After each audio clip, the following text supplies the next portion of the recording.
Time for the Disneyland news. All of the Southern California Disneyland headlines worth touching on this week. And we begin with the confusing news that we keep hearing about.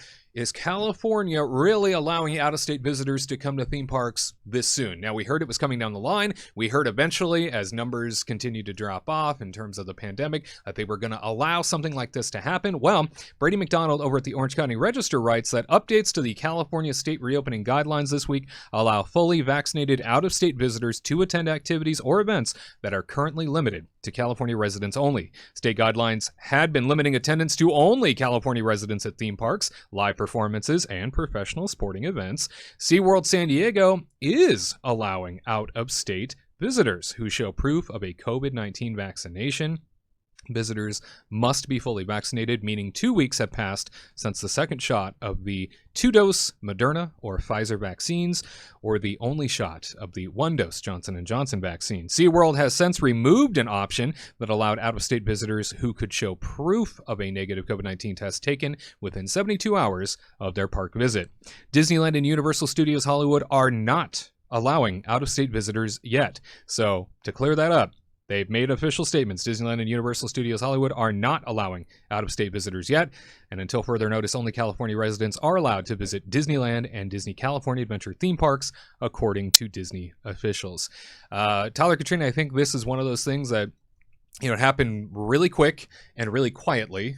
Things got moved around on the state's website, and even then it was hard to find. SeaWorld kind of ran with this. We learned a couple months ago when Six Flags was one of the theme parks that was like, we're just going to open, and no real sort of governance had been given yet in terms of how theme parks are going to come back online, which we know, if you follow this show, California has been very much a struggle to bring theme parks back in. It's not been like Florida. It's been very different. And so when we heard that Six Flags was just going to reopen, it kind of surprised everybody. We're like, what do they know that nobody else seems to know? Because nobody else is saying they're going to open at this time.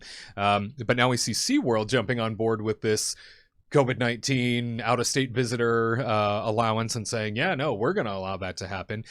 I think maybe Disneyland and Universal got caught off guard and just weren't prepared for this so soon. Mm-hmm. I think that's part of it, but I also don't know if they need it as much as SeaWorld does. Maybe I'm wrong, I could very well be wrong, because we're seeing a lot of days at Disneyland still available, or at California Adventure, I suppose. But it's one of those things where I feel like SeaWorld just has this air of desperation to them. And so if they're going to find out that they can make more money somehow, they're going to be like, do it, go. And I feel like a place like Disney, I don't think they care right now. Mm-hmm. And I think you're right that it has to do with being caught off guard. But I think also once they've found out and they realize, they're like, it's not that big of a deal, for them to wait. That's how I really do think to them, they're like, we'll be fine. SeaWorld certainly has, their parent organization has had a lot of financial difficulties, ever since the, unfortunate documentary that came out many years ago. It's kind of just crippled the entire organization from ever really reaching the prominence that it once had.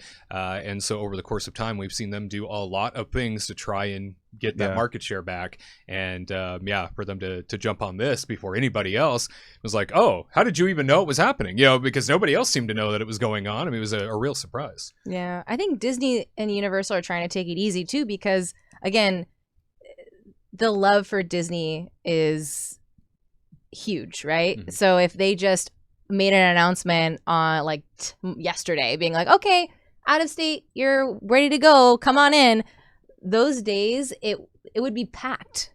It would be again, they're putting a 25% occupancy cap on it, but again, all these people are going to start flooding in because they've been waiting, especially people in Florida, or other companies around, news reporters and stuff want to come in and share the love of Disney.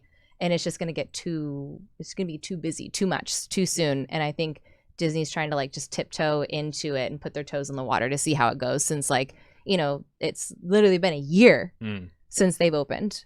And they need to figure out how this is going to be working and how it's going to happen. So if they're able to kind of work it for at least a week or two, maybe they will make an announcement being okay, starting mid-May or something like that. Don't quote me on it, but like maybe like mid-May or something, they may be like, okay, I think we're able to handle this. Out of state people, vaccines are like, vaccines only, or people have been vaccinated, waited their 2 weeks after their second vaccine, you can come in. And we do know, based on what the state has already said, that come June 15th, restrictions are being removed completely. Yeah. Everything's returning back to much more of a semblance of normalcy, as that seems to be kind of the date that they're targeting now for a let's get California back in business. So perhaps we'll see that be the date that, Disney and Universal sticks with, or maybe they will, ramp up in May. Because I know that with the openings that we are seeing after the initial rush on the website for park reservations for state residents, still quite a bit open at this point in terms of weekdays, and even some weekends are showing some availability that didn't over the course of the reopening reservation period. Right. And I was definitely surprised by that. I thought it would be gone in a matter of a couple of days at the most, but it's all there. I mean, there's a lot there, but I will say I do believe that when we get closer to these dates, I think they will start selling them. I don't think there's going to be a day that isn't sold out, like at the 25% capacity. I think every single day is going to be taken, but it's just people don't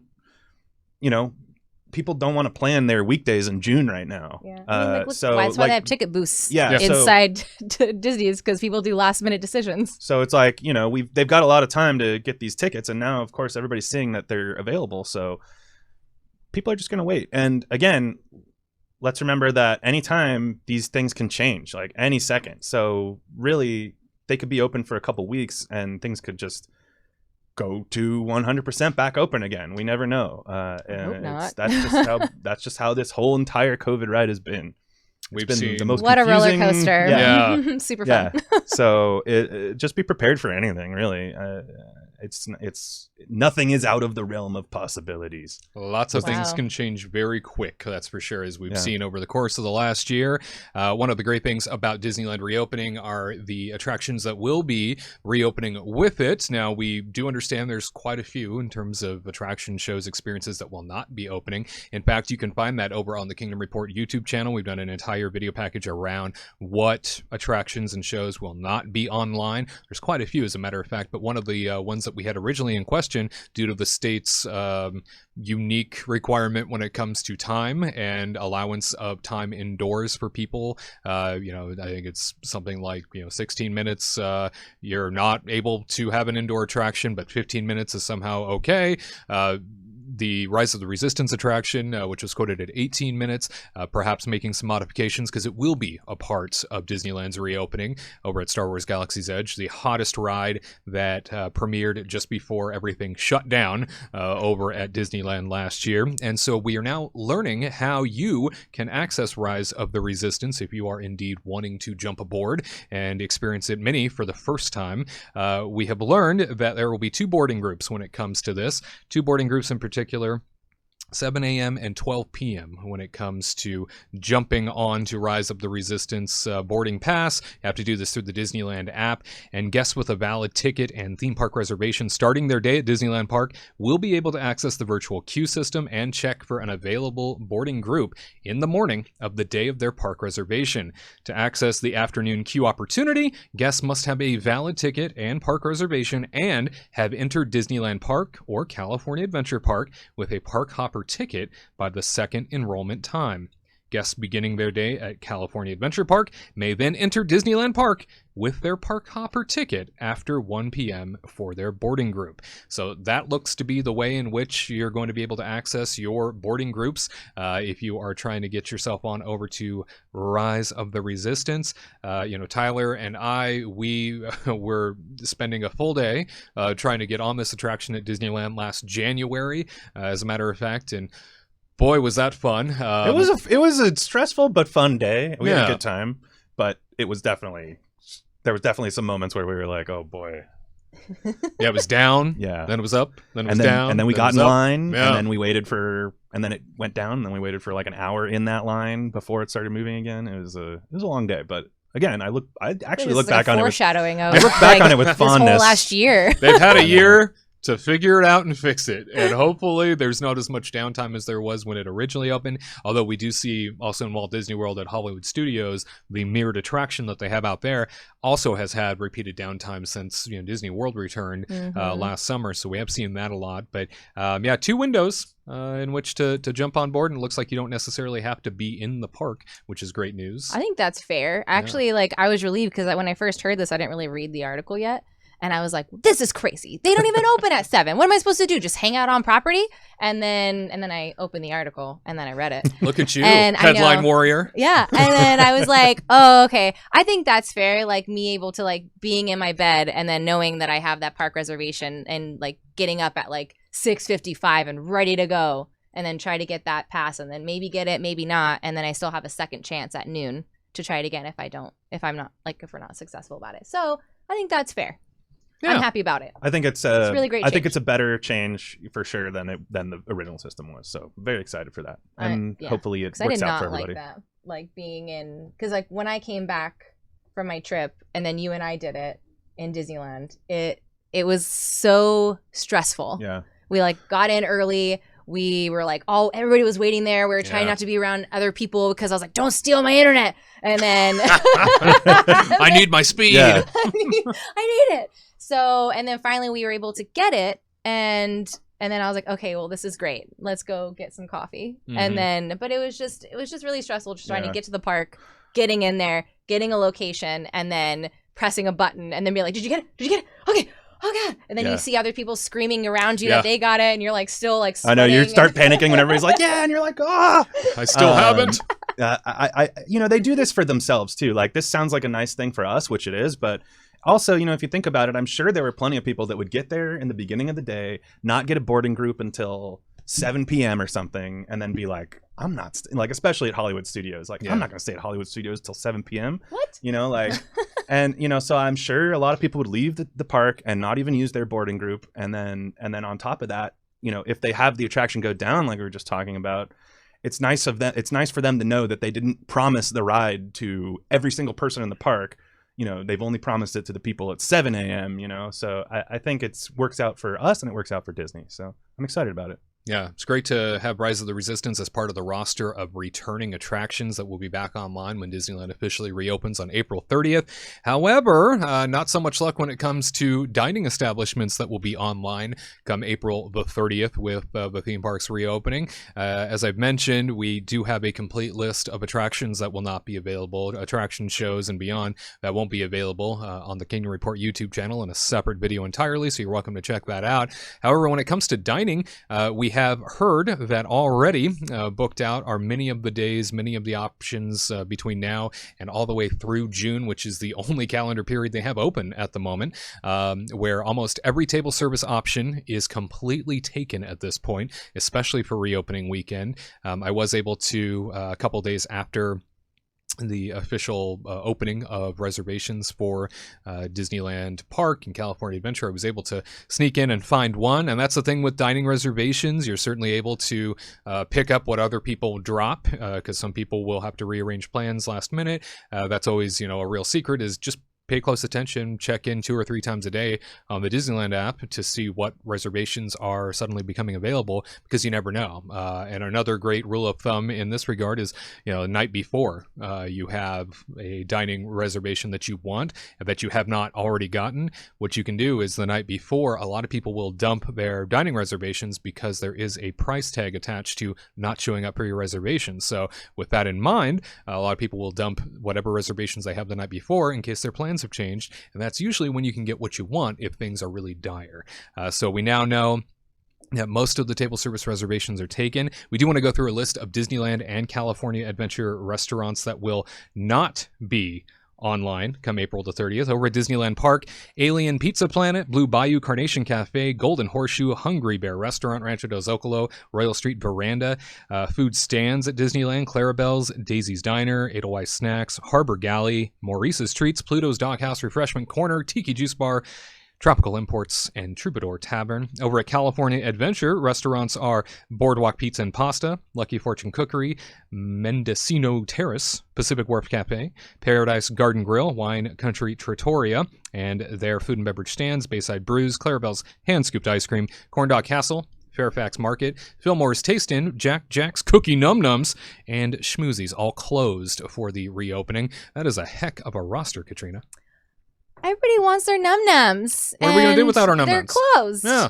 Like, What are we gonna do? I get it. Obviously, everybody's gonna go ride the ride, and it's right there, and it's just gonna cause too many problems because everybody's gonna want to eat the cookie on the ride. I get it, but they look good. They do. They have a really good gluten-free one, so I'm really sad. But there's a lot of stuff that's really closed. Yeah. And then there's 2 sit-down dining locations at Disneyland open, and it's kind of those reservations. Yeah. Oh yeah. I was definitely surprised by like Pizza Planet being closed and like Rancho del Zocalo, but then and even like Golden Horseshoe, I guess. But then when I think about it, I'm like, those are all the places that made everybody huddle together, right? Yeah. So it makes complete sense Oh my God, in Rancho that del respect. Zocalo's line on a busy weekend. I mean, Pizza Woo! Planet. I mean, oh my gosh, or Pizza Port, whatever the heck that place is called. But that place is like a madhouse, especially when they're selling BB-8 mugs. But I mean, it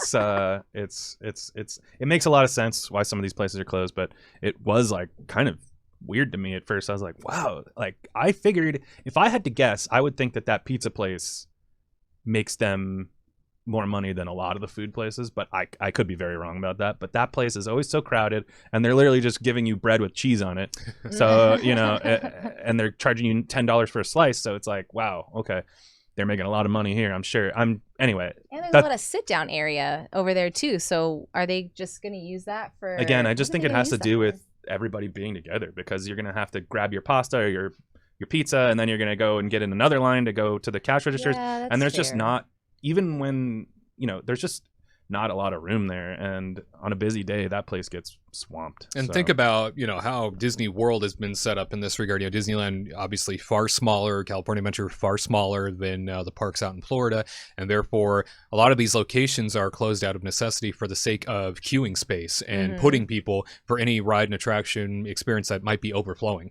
And you got to remember, everybody's 6 feet apart. Hopefully it won't last very long. Like we see that June 15th reopening, a lot of social distancing will probably get peeled back. But for the time being, I think a lot of these are probably closed because they have to be for physical space. Yeah, that's actually a really great really point. fair. Yeah, I mean, imagine the Space Mountain line being down there in Yeah. Pizza Port. I mean, I could definitely see that. So it's a great point. I do what I do. Yeah, this is why we're here. That's why we're here. Absolutely. Did you guys get any of your dining reservations you wanted? Yes, but not Not like immediately. not immediately. But I did get like a Carthay Circle reservation on opening day, but I had to try again because again, like I woke up at 5 a.m. because I couldn't sleep, and I checked, and I was like, well, reservations still aren't online. And then I checked the app, and I was like, oh, still can't make reservations. Okay, great. And then I woke up at 6:30 or 6 o'clock, and I was like, is it open? Nope. Okay, I'm gonna go back to sleep again. And then it was like 7 o'clock, and like I'm already behind, and then there's already a queue. And I'm like, great.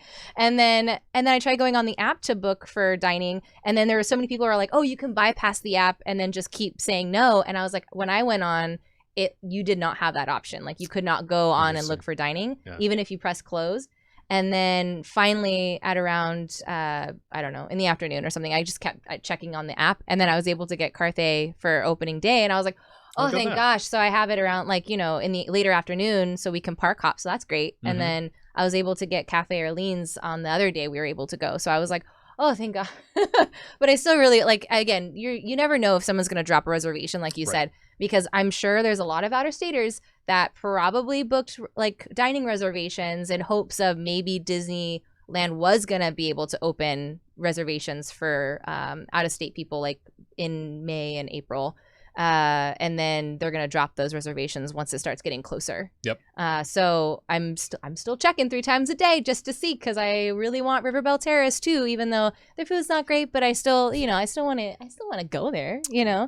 and say that I've been there, get a Monte Cristo. Hopefully they have a gluten-free one for me at Cafe Orleans again. But yeah, and then we got Lamplight Lounges. Like I was able to get Lamplight Lounge like weeks ago, because they still kept it online to make reservations. And so I was like, you know what? I'm just gonna grab some just to have. I mean, if it's open. And then I was able to get it, and I was like, woo! Thank God. We are hearing that some operations are obviously going to be rather reduced in how they come back with the quick service restaurants online. Hearing over at the Plaza Inn restaurant that their menu is going to be drastically reduced in what they offer. Just chicken, it sounds like, which is what they're known for, but only chicken, and then bottled soda is what we're hearing. So. Ooh.